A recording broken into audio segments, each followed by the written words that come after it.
Welcome back to Movie Reviews, Episode 3. After a long, long absence, we're back with the Bradster. And it's me, the Vent Man. And how are you doing, Brad? Good. How are you, Anthony? Awesome, awesome. I think we Good both. to be back. Yes, it's good to have you back. We're both feeling good now because we both came off of workouts, right? That's right. You, the runner, and me with the trainer. Yeah. So always a He's good gonna thing. pump you up. Yes, indeed. Always good to be physically healthy for the radio broadcast.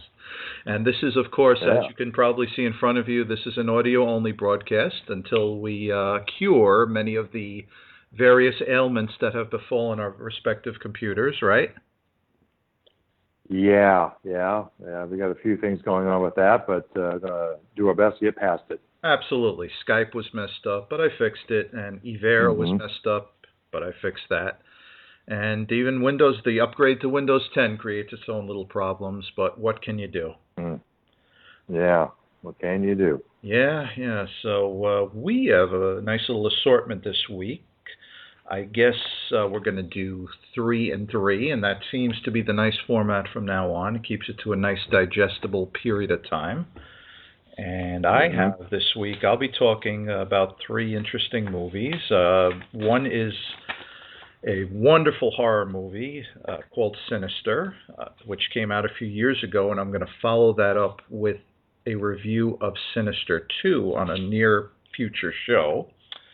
The second one is an interesting documentary, which actually, you'll see why, features a little bit of Kurt Russell in it. It's called The Battered Bastards of Baseball.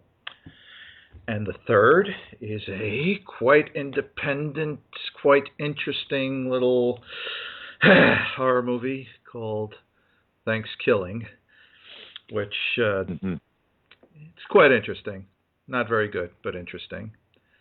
And Brad has 3 as well. I have 3 as well, and each of these movies were out in 3 different decades. So Excellent. more on that in a little bit. Great. Well, I'm going to be a courteous host, and I'm going to let you lead off with your first movie. Okay, my first movie is a movie that was out in 1991 called Nothing But Trouble. It's an American adventure comedy horror film, Okay. and it has quite a cast. Dan Aykroyd is in it. Chevy Chase was the lead actor. Demi Moore, John Candy, and even Digital Underground. You remember that song, The Humpty Dance? Yes, I Well, do. the group that did that song was in that movie briefly, Oh. but they were in the movie as themselves. Here's the thing about this movie. Maybe it's a Rocky Horror Picture Show wannabe, but well, neither one of those movies are very good. But at least with Rocky Horror Picture Show, he can get up and do the time warp and do some crazy stuff in the theater. Whereas with this movie, well, not so much. Okay. This movie was, let's just say, one that I would agree with the critics. The critics did not care for this movie, and when I saw this movie, I have to admit I would agree with them. It was a box office bomb. It only earned $8 million, even though it had a budget of $40 million, so it definitely lost money. Yes. And Rotten Tomatoes gave this 9%, a 9% approval rating, and I would tend to kind of agree with that. Basically, the premise of this movie, without giving the plot away, is that Chevy Chase's character hosts a party, and he meets a beautiful lawyer, played by Demi Moore, and he agrees to escort her to consult a client in Atlantic City from Manhattan the following day. And so they have a couple of clients that go with them, and Chevy Chase decides to take a little detour off the Jersey Turnpike, ending up in a rundown village called Falconvania. And it kind of goes downhill from there. Ah. I seem to recall this movie. It sort of takes place, a lot of it, in a very haunted-looking mansion. Yes, it does. Okay, and I kind of sympathize with your views on it. And I am going to give this, we're going 5 stars, correct? That is correct. So I got to give this 1 star. This movie just didn't do it for me, and I didn't walk out of the movie. there are probably worse movies that are out, but this one, despite its all-star cast, got to give it 1 star. Yeah, that's quite surprising. The sort of Ishtar effect, if you will. Yeah. I kind of didn't recall see coming Ishtar, away but from it. heard about it. Yeah, yeah. But a very critical, important question. Any boobs? Oh, I saw this, like I said, in 1991, and I should remember the answer to that question. And normally I would, but I don't remember in this movie. All right, yeah. Well, and Demi Moores were probably pretty nice at that time, but Digital Underground, I don't feel like seeing them naked, so probably. Yeah, I would agree with you on there. Okay, so we will sort of agree on that one from what I can remember of it.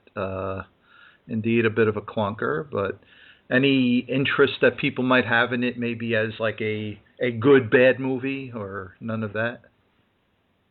I don't know. There's plenty of those out there, and I think I don't know if that's on Netflix or not. I really have not paid attention.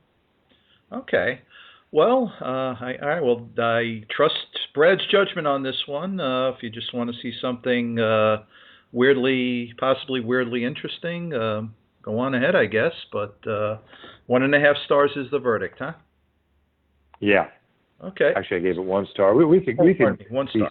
sympathetic and go 1.5, but I think I'll go with 1 star. Nah, be mean. Yeah. Okay, so that was your first. I guess we'll go with your first pick. Okay, I'm going to start with what I believe is a pretty good one, actually. This was a movie that I saw with my good friend Marco and his now wife Danielle on the night of Hurricane Sandy, October of 2020. Wow. We met up in White Plains and we went to see the movie Sinister. And I didn't know much about it beforehand. I knew it was a horror movie. I didn't know what kind of horror movie. This sort of falls into the category of the suspense, occasionally jump out of your seat horror movie with a very good plot. And I mean a very good plot. Okay. This movie stars the oft-cited Ethan Hawke, and it's a very interesting premise. Ethan Hawke plays an author, and he moves into a new house with his family. You initially, actually, when the movie opens, you see a sort of old footage of a gruesome murder involving hanging. I'm going to leave out a lot of the details, but we're going to get to more of that. But basically, he plays Ellison Oswalt, and he moves into the home with his family, aware that there was some murders that happened in that house, but he is a horror author, so he wants to research them and write about them, because that's what he does. He eventually finds gold, because when he goes up into the attic, he finds an actual reel-to-reel video of the murder, the hanging that you see at the beginning. And he also finds, yes, incredible, and he also finds a box full of very similar movies that seem to get older and older in years as he goes through them, but they're all snuff films. And the snuff films all have interesting, like, sort of ironic titles, and I won't give away the details of a lot of them, but there was one in which a family is tied into their chairs, and the chairs are then dragged into the pool, drowning them. And the film is titled, the written title on it says Pool Party 66. So, kind of ironic. He finds all these movies, and he's quite frightened. And he has a detective help him. By the way, Fred Thompson is in this movie. His brief role, cameo. He plays a sheriff. You know who Fred Thompson is, right? He's a politician. He was, I believe, a senator from Tennessee. Yes, correct. He was a senator. And a former presidential candidate, actually, in 2008. That's right. That's right. Who did not do as well as Donald Trump did this year. No, not at all. But he plays a good role. He's sort of a sheriff who's not very fond of Ethan Hawke, but he is not the officer that helps Ethan Hawke. Another officer actually sort of helps him research all the movies, and eventually they find a connection between all of them.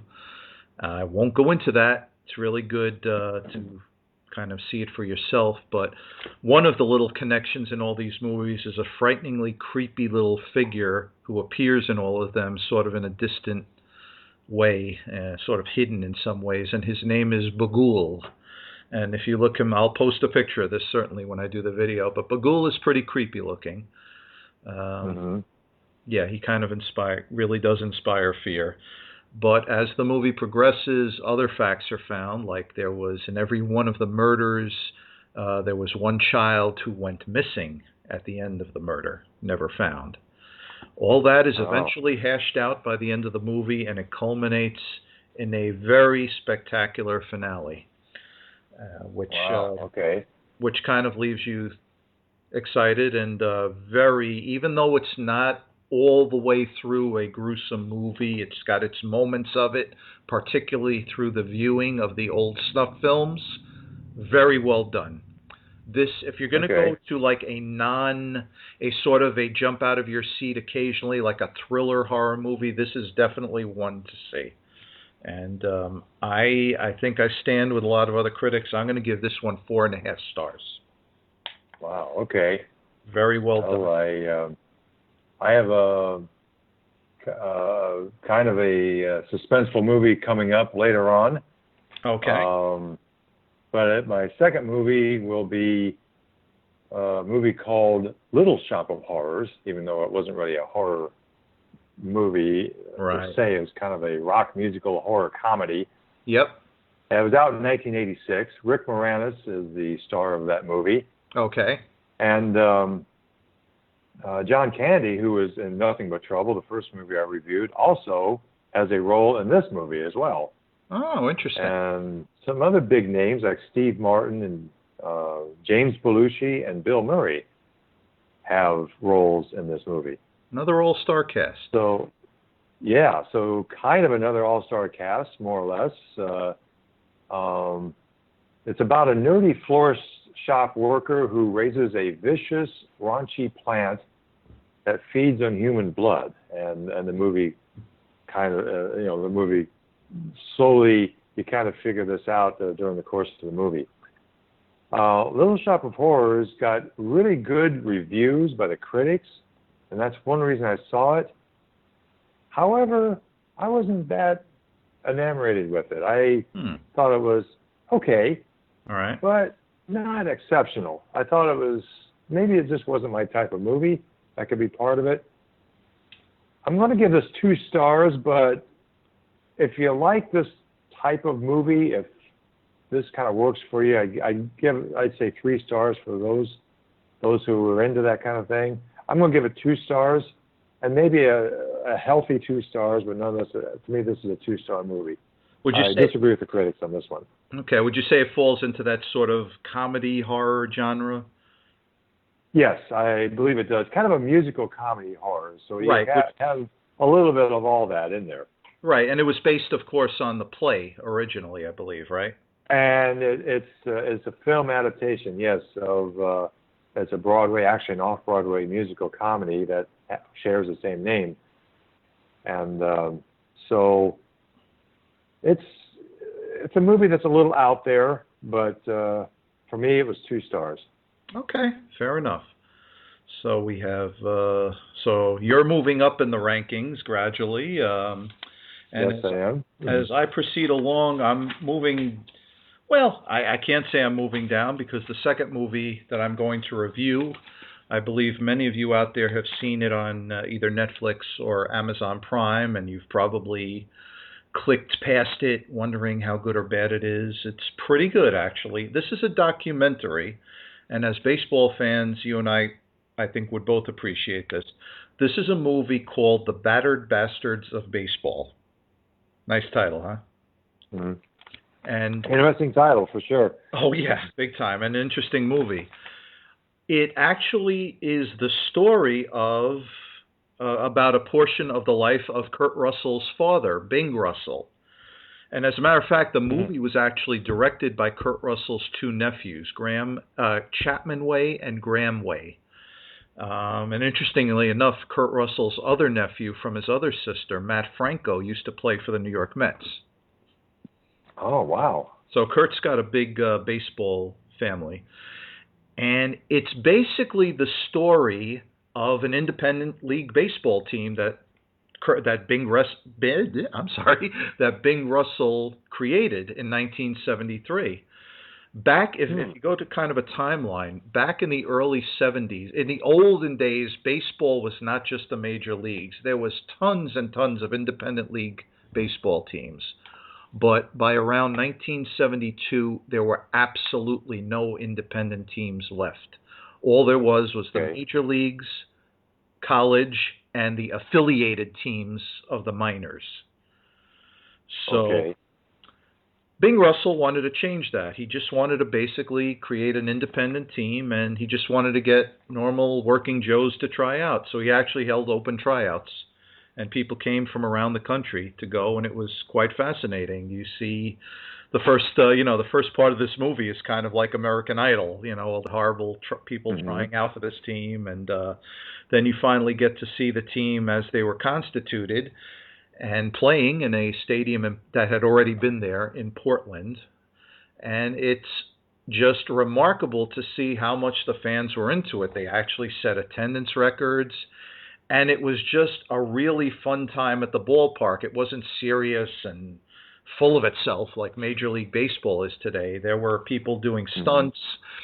Actually, when the team was ready to sweep another team, there were people that actually came out on the field with brooms, on the field like in front of the opposing dugouts. And they would do all sorts of crazy things. They would actually interact with the fans. You kind of have to see the movie to see examples of it. But there were some interesting people who played for this team. It's the Portland Mavericks. That was the name of the team. And Kurt Russell actually himself, as a young man, played for them for a month. Oh. Yeah, he had a torn rotator cuff, but he still played for them a month, and he gave up and went back to acting. And another interesting fellow that played for them was Jim Bouton. Yeah, have you heard of Jim Bouton? Played for. I've heard that name. Yep. I don't. Pitched for the Yankees. Don't know much about him. Right, he used to pitch for the Yankees. He became sort of a pariah after he wrote a tell-all book about the Yankees of the '60s called Ball 4, and kind of sort of persona non grata, but he was quite grata with this team, and he pitched well for them for a year. And there was another man called Joe Garza, who was the man who invented the sweep, the broom sweep thing. And then there was a guy named Reggie Thomas, whose only claim to fame with them was he threatened the manager with a gun. Frank Peters was the manager of the team. Oh, boy. So it was an interesting 5 years for this team, and you see it go through its course, and they actually make it to the championship game 3 years in a row and lose. And you kind of see the unfortunate ending of the team. I won't get into it, but basically minor league baseball, which had left Portland the year before they were created, now wanted to come back to Portland.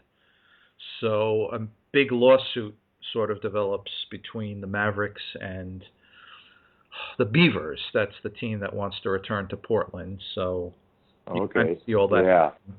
But this team basically had a following, and it actually brought baseball, not only baseball back to life in Portland, minor league baseball, but it also brought the whole concept of independent league baseball back to life.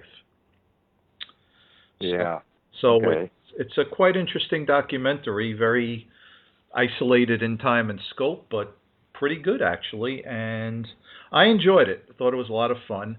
Thought it dragged a little at times, unfortunately. Some of the footage was maybe not quite as interesting as they'd hoped.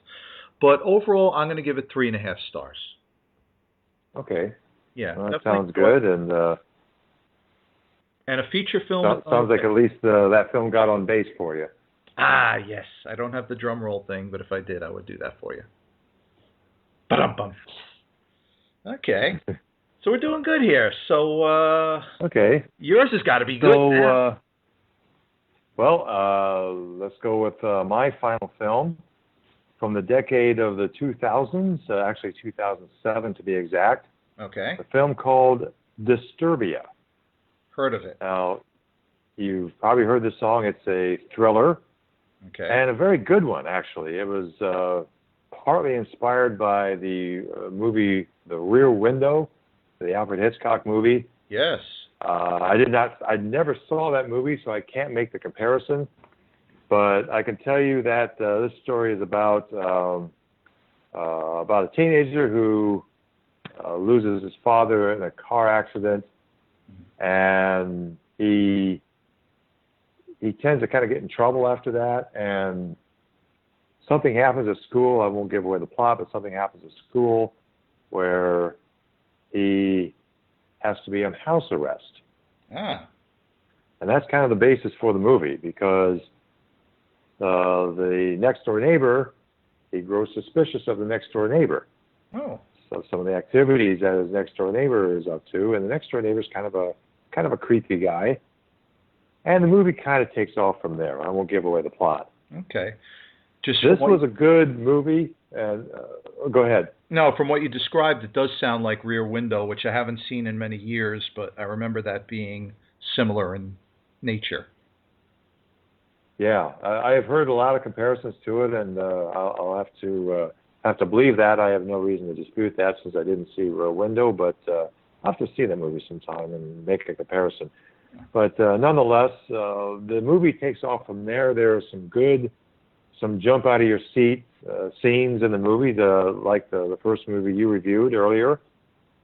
Right. And the movie, I enjoyed it. It kept my attention. The plot was good. One thing about this movie I found interesting. Okay.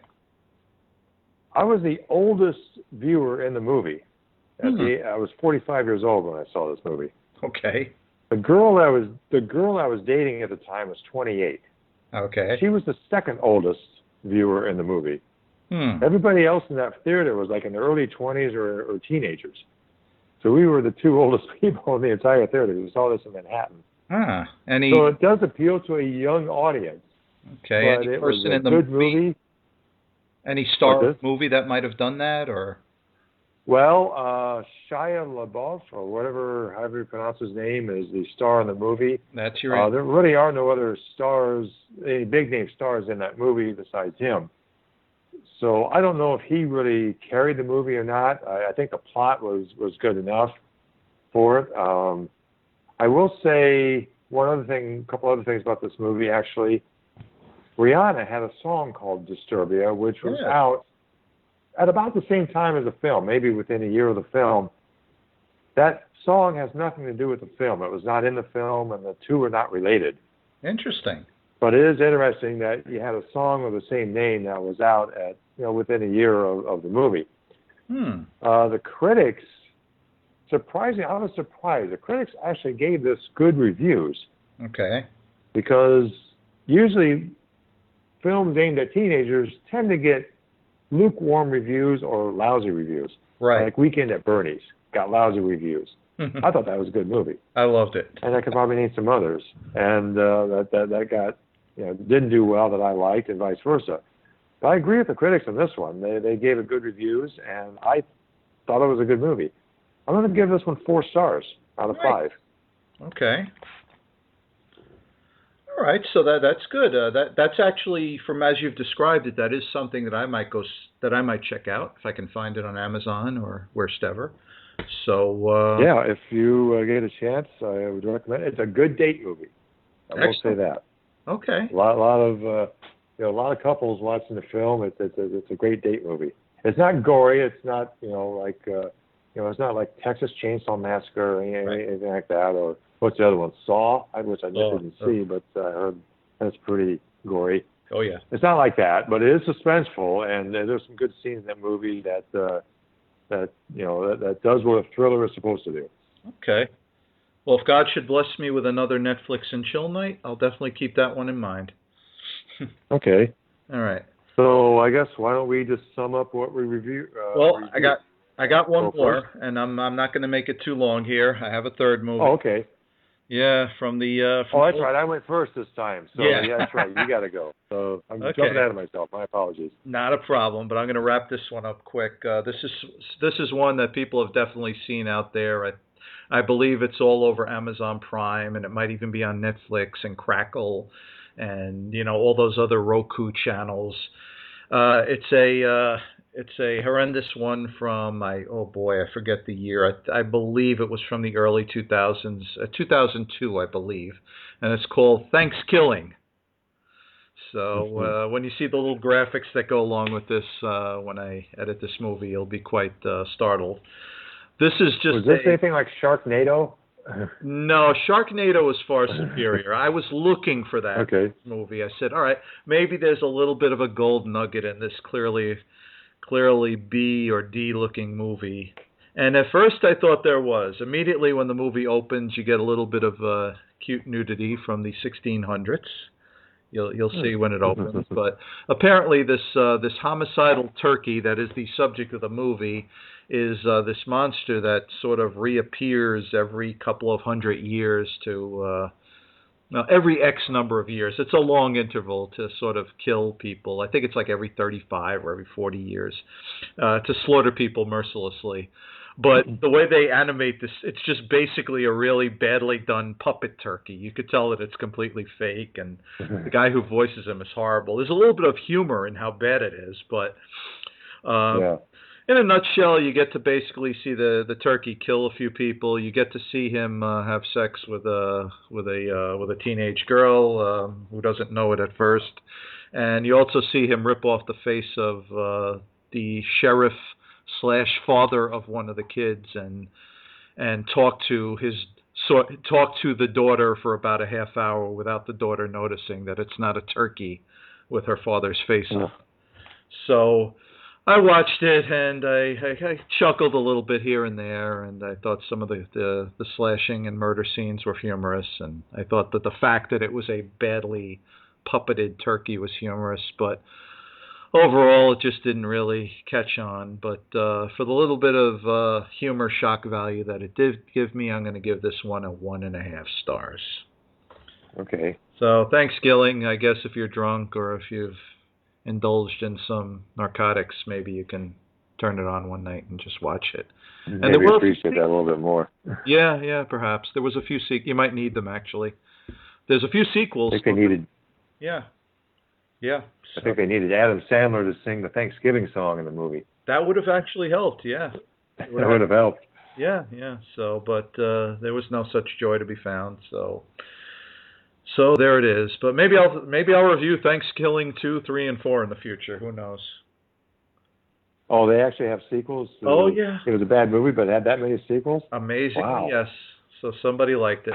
That is amazing. I mean, there were usually the first of the series is reasonably good when you have that many sequels, but I don't know. Well, much like Sleepaway Camp, which I reviewed 2 shows ago, those got better as the sequels went on. I'm hoping maybe that's the case. Yeah, that's right. You tell me. Yeah, so maybe that's the case with Thanksgiving 2 and 3 and whatever. I think there's a 4th, but well, we'll see. I guess it can't get much worse, right? No, indeed not. So I guess we'll call it quits there. And okay. Just to wrap up, why don't you wrap up first, Brad?